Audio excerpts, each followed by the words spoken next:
Hi guys, welcome back to my YouTube channel. So വളരെ വിഷമമുള്ള ന്യൂസാണ് ഇപ്പോൾ കേട്ടോണ്ടിരിക്കുന്നത്. നമ്മുടെ സിബിൻ ഇപ്പോൾ ബിഗ് ബോസിൽ നിന്ന് ക്വിറ്റ് ചെയ്തു എന്നാണ് കേൾക്കുന്നത്. ഓൾമോസ്റ്റ് 90% അദ്ദേഹം കൊച്ചിൻ അല്ലെങ്കിൽ ട്രിവാൻഡ്രം എയർപോർട്ടിൽ നാളെ എത്തുന്നതാണ് അറിയുന്നത്. അപ്പോൾ എത്രമാത്രം ജെന്യുവൻ ആയിട്ടുള്ള ന്യൂസാണെന്ന് അറിയുന്നില്ല. എന്നാലും എല്ലാ വലിയ യൂട്യൂബ് ചാനൽസും ഇത് തന്നെയാണ് പറയുന്നത്. നാളെ അദ്ദേഹം കൊച്ചിൻ ഒരു ട്രിവാൻഡ്രം എയർപോർട്ടിൽ എത്തുന്നു തന്നെയാണ് അവർ പറയുന്നത്, ഓൾമോസ്റ്റ് 99%. സോ അദ്ദേഹം എന്തുകൊണ്ട് ഇങ്ങനൊരു ഡിസിഷൻ എടുത്തു എന്ന് അറിയുന്നില്ല. അദ്ദേഹം നാളെ വന്നിട്ട് എല്ലാവരുടെ അടുത്തും അത് എക്സ്പ്ലെയിൻ ചെയ്യുമെന്ന് വിചാരിക്കുന്നു. എന്തായാലും അത്രമാത്രം അവിടെ ഹേർട്ടായിട്ടുണ്ടായിരുന്നു അദ്ദേഹം. ലാലേട്ടനായാലും ബിഗ് ബോസിൻ്റെ ഭാഗത്തു നിന്നായാലും അത്രമാത്രം വേദനിപ്പിക്കുന്ന രീതിയിലുള്ള ഒരു കാര്യമാണ് സാറ്റർഡേ വീക്കെൻഡ് എപ്പിസോഡിൽ നടന്നത്.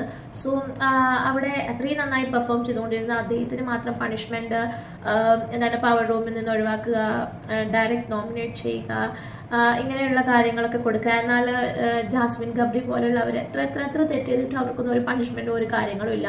ഇത് തന്നെ നമുക്ക് മനസ്സിലാക്കാം. സിബിനെ പോലെയുള്ള കഴിവുള്ള ആളുകളെയല്ല ബിഗ് ബോസ് എക്സ്പെക്ട് ചെയ്യുന്നത്. മേ ബി എന്ത് റീസൺ ആയാലും അദ്ദേഹം എടുത്ത ഡിസിഷൻ്റെ കൂടെ നിൽക്കുന്നു. അദ്ദേഹത്തിന് അതാണ് ശരിയെന്ന് തോന്നുന്നുണ്ടെങ്കിൽ അദ്ദേഹത്തിൻ്റെ മനസ്സിന് സമാധാനം കൊടുക്കുന്നത് അങ്ങനെ ഒരു ഡിസിഷനിലായിരിക്കും. സോ അദ്ദേഹത്തിൻ്റെ ഡിസിഷനോട് കൂടെ നിൽക്കുന്നു. അപ്പോൾ അടുത്ത വീഡിയോ ആയിട്ട് കാണാം. അതുവരേക്കും ബൈ ബൈ.